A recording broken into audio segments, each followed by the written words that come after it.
computer. Hi, everybody. My name's Stephen Bones, and this is my Wednesday wake-up call. And as promised last week, I've got a special guest that I'll introduce to you in a minute that has volunteered in my early days to be a volunteer client of when I was practicing my soul retrieval work. So to get me my gift going stronger and stronger, Robin very kindly volunteered to be a guinea pig, if you like. So what I'm going to ask her, I'm going to introduce her in a minute. So I'd like to introduce Robin. Thank you very much for coming on and sharing your experiences. Thank you. Thank you for having me. Yeah, no, it's great. Appreciate it. So what I'm going to do is just chat to Robin. She had a few soul retrievals, and so I'm sort of going to open the conversation up to perhaps Robin. What were your immediate thoughts of what a soul retrieval was, or had you any idea, or until I came along, or how did that work for you? I think without thinking about it too much, before we talked and you gave me more of a background, I think that I thought it was bigger than what it was, or something like more mysterious in a way. Yeah. Um, yeah. Yeah, I think a lot of people do. I mean, you know, because you've done a lot of energy work and parts work and inner child work in a different modality, the same as I have. That's what led me to where we are now. And that's what shamanic journeying and therapy is all about. Sorry, the modern modalities are based on that wisdom and that therapy. It's just that most people haven't tapped into that gift yet of getting into an altered state of consciousness. That's another story. The drums behind me on the wall, that's one of their modalities of being able to take people into an altered state, and I can use the drums to for meditation purposes and take them on a deeper journey. So fortunately, for whatever reason, I'm able to do that. I've been trained into doing that. And so I'm able to deliver a healing. So when I explained that to you, can you remember the first soul retrieval we did and how you felt and what came up sort of during it and after it? If you Because we did, it was quite a while ago, wasn't it, when we started this work? To be honest, I don't think I could go back and tell you about the first one specifically. Okay. We've done several, Yeah. and Well, I have to say, I'm on that note. how I do it is like once I don't distinctly remember, like it just becomes a part of me. Yeah. But it's for me, each one was a little bit different. Hmm. Just how I felt, the things that happened, how they transpired. But I always left with some sort of release in some format, whether it was tears that just came up from deep, deep within that I had most of the time no idea what they were even related to. It was this deep release, and then almost in the time passing, like the next day, even that evening, it just there was this wholeness, like this sense of feeling more whole and more complete, like something new was, or something that was remembered back within you that you kind of had just. Yeah. Well, that's amazing you've shared that, because what's just come in is to explain to people that the essence, this is my perception and my understanding of learning, because none of this stuff's really written down. It's taught to you by um, people that are quite gifted, well, very gifted, really. And my teacher is very gifted in that sense. And so what it's all about is the main soul um, when we're wounded as children, for instance. So the inner child work is often deemed in the modern way of delivering this healing is between 0 and 7 years old. So at some stage or other, the soul, part of the soul gets left behind and trapped in that time. So normally in the work you and I have done, which can take quite a while, we guide people to use their own awareness to get to that part, or in a child as it's referred to, and then connect with it and hope that there'll be a release. The good thing for the clients where this work is concerned is I do all the work. They just sit there, close their eyes, and as you know, just be with it and see what comes up. So for people listening, what I do is I go into an altered state of consciousness and I go through a various tradition of getting there, and then spirit will guide me, and I've learned to hopefully not let the human part of me get involved because it can. So I have to really trust in what I'm being shown.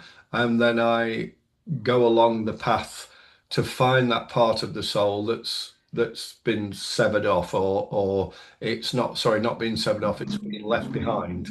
But along the way, there's usually a blockage. And when I come up against that blockage, and this is all metaphoric stuff, as you've heard, because I describe the journey as I'm going along, and we can come on to that in a minute if you've got any remembrance around those journeys. And as I describe it, we hit the blockage. I ask spirit to clear the blockage, and then what I do is I find the little one in whatever shape or form that could be. That could be in form of a human being, it could be in form of an animal, a bird, or whatever. And then I bring that back with me and I blow it back into the client. So I bring it back in, and then the client's job is to keep welcoming that lost part of the soul back in. That's why it's called soul retrieval. So there's nothing weird or wonderful about it, or sorry, weird or mysterious about it. It's just a wonderful way of working with spirit to help a healing with somebody. So on that note, can you actually remember the journeys of what I described, or any one of the journeys? Because I know there were quite a few of what I described I to. can remember pieces of different ones, definitely. And I always found it interesting, like when we would come back and reconnect after it was over, hearing like everything that you saw and heard and experienced, and then looking at like what I experienced, whether it was, sensation in the body, images, hearing, and how they were never the same, but they went together. Yes. And I found that very fascinating. Mm. How I perceive it differently, but like oftentimes for me, what you saw or heard would give me a lot more context to what I was experiencing. Yes, yeah. And if I'm not mistaken, just to help you, because it was a while ago and there has been quite a few. I mean, some of these journeys are wonderful stories where spirit take me. I think on one of yours, they took me to a bottom of a lake, and I came up into like underground caves, like you pop up. And then there was different um, passageways off that, and the spirit were leaving me to choose, and I took the one that I felt was more aligned to, and then I popped out, and I can't remember fully, but that's the sort of journeying that I explain to people along the way, which is quite fascinating. So I don't. We've ended up in caves several times when we've journeyed, like when you've Yeah. journeyed on me. Caves have been a big part. Caves and water. Yes, yeah, yeah, which is quite fascinating with yourself, and how that's helped. So after you had that, then those were, you felt like there was a bit of a release and a connection, and you mentioned tears, for instance. Is that something that would come up normally for you, or and you're smiling because I'm sort of prompted. No, not at all. Yeah. I didn't know what tears were, other than something you saw on TV. Yeah. No, No, that's tears are very, very hard for me. I can even often through all the work that we've done and where we met, I can feel the sensation of the tear inside my body. I can feel that it's there and that it wants to come up, but for it to actually get to the point of where tears come out has always been very difficult for me. yeah, But experience some deep crying releases and the soul retrievals yeah. with you. Phenomenal. And what about after? Is there any other instances afterwards that in normal everyday life where you've felt that and you're allowed to, or you've been allowing then to let it up after or not? I believe so, but I don't have an example. But No. I feel like yes, like I Yeah. So have that's come the, often. yeah, so that's the whole essence of the work. For anybody watching, that's what it's about. So we are, so put that in context, and Robin knows because we've done a lot of inner work using the modern sort of um, modalities that people use. We've got very much of us, we have got these woundings that dysregulators, the systems all over the place. A lot of the time, we don't even know we're carrying them.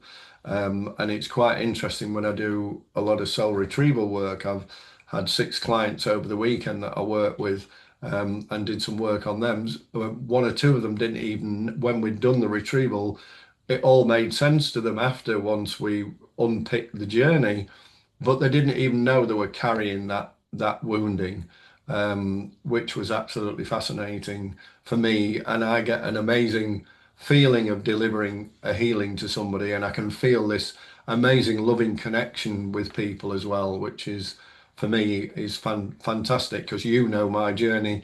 5, 6 years ago, I struggled to feel anything in anybody else, and even myself was very closed off. So that's the sort of thing that this type of work can do to help people.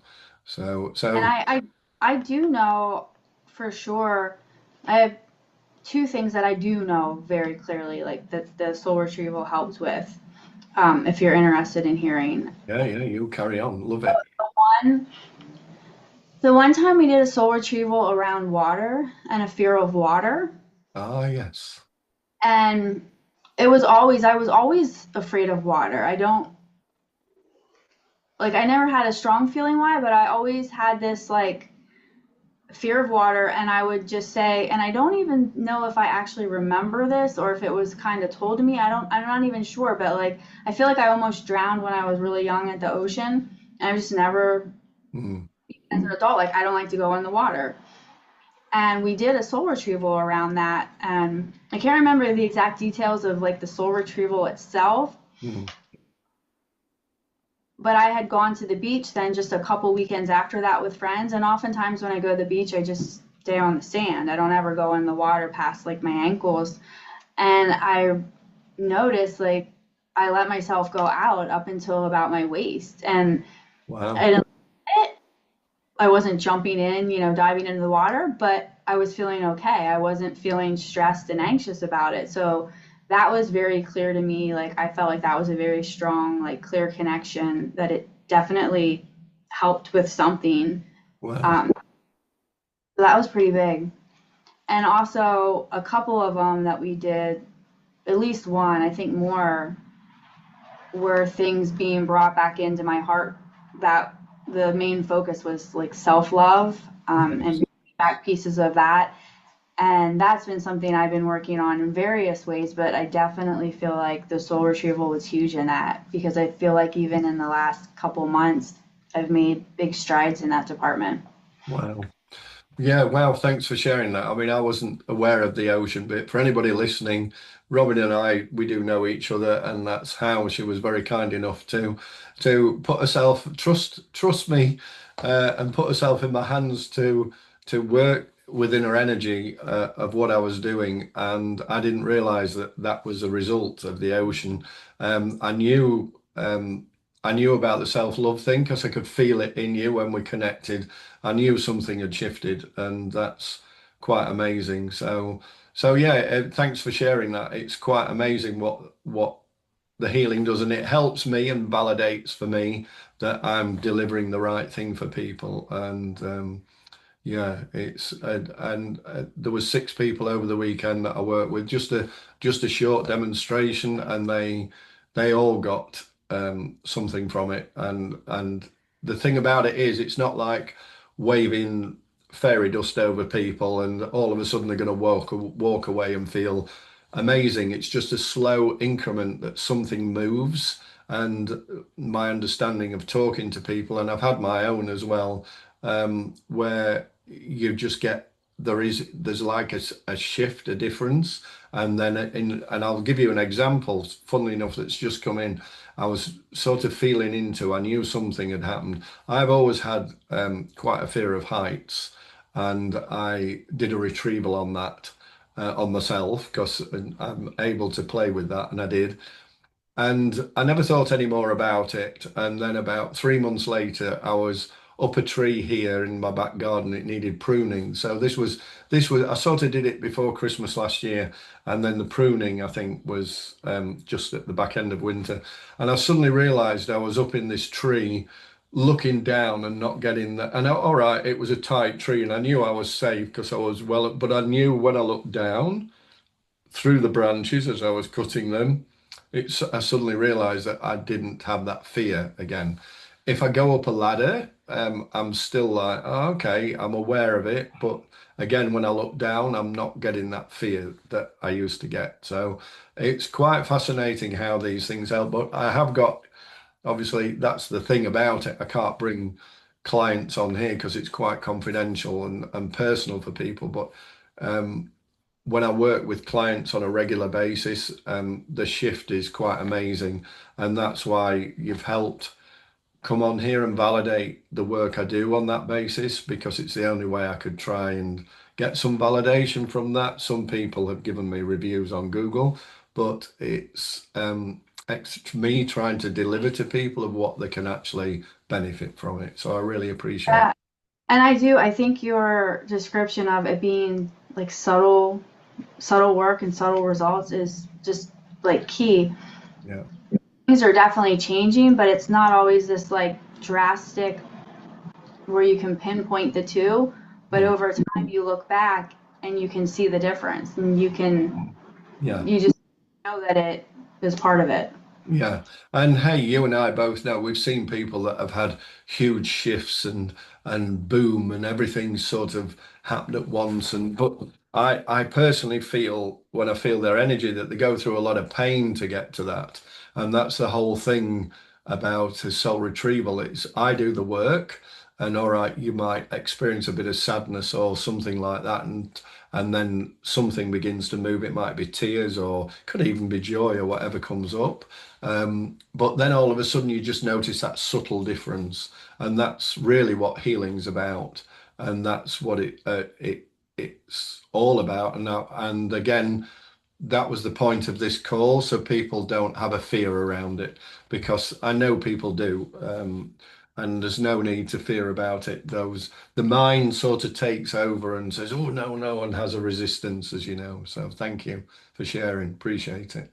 And I'd also like to say we have done the soul retrievals and the journeys in both ways, with the drums and without, and both of both ways are powerful, like equally powerful. Like Mm. they're so unique. The drums are amazing. Mm.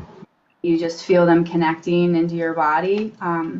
But also we've done the soul retrievals without the drums, and it's Mm. been equally as powerful. Yeah, thank you for that. I mean, the lady I work with has got an amazing healing gift, and she paints these drums. The drums are called Wildcat, and that's the energy she pulls through. And they have an amazing she has an amazing gift. She doesn't need drums. I've seen her heal, and I'm not even going to go and even try and explain what happens when she does that, because you've got to actually see it to believe it, because it sort of sounds like fairy stories, but she can't be everywhere. She can't be with me all the time to be able to help people deliver a healing. And again, that's where the drums, that energy she uses, as because she facilitates that energy through her body, the drums become the facility for that energy to come through. Then with my gift, I managed to connect with the drum, and like you quite rightly say, I can use the drum as a healing tool as well. And again, that was interesting. Somebody over the weekend, I do demonstrations in events, and there was an event at the weekend. That's where the clients came to me, but I also did a demonstration on the drums, and a lady she volunteered at the end for a quick demo, and she was really connecting with the drum, and I knew the drum was doing some healing, but I was a bit careful what I did, because we'd only got a few minutes and I didn't want her to go into full process. But then, funnily enough, I noticed she sat down, somebody stand opposite me, and they funnily have got a drum and started tapping the drum, and all of a sudden she burst into tears. So I went to see her, and she said, "Yeah, that sadness has come up." So she processed something through. Those tears lasted for, I don't know, 2 or 3 minutes, and then she felt like really like a bit lighter. So I gave her a bit of advice and helped to integrate that. And that's the other thing I do with soul retrieval work, as you know, and with drum work. I don't leave people hanging. I integrate them after using the modalities that we've been talked about and what we've been taught, because they help people integrate in, and I can give them tools to help them integrate in from that. And that's why I think Spirit called me a multi-dimensional therapist, because I can use different modalities. So, yeah, thank you. Absolutely. Appreciate that. So thanks very much, Robin, for coming on, and I really appreciate it. And we'll catch you next time. And this is the end of the call, and I hope you've enjoyed it. If you have, please subscribe. Any comments you've got, let us know. You'll catch me on stephenbones.com, or you'll get me on Facebook and LinkedIn or YouTube. And if you're interested in the drumming, I do group sessions. I do group meditation sessions. If you are local to, let's say, the Chesterfield area, if you're listening in the UK, I do meditation evenings for people, where I take them on a journey with the drums. And also I'm collaborating with somebody else to do a physical event for that. So watch out for those coming up as well, guys. So thanks very much. And again, Robin, thank you. And we'll catch up with you soon. Take care. Thank you. That's it. I think we pause now. Now I think it's still recording.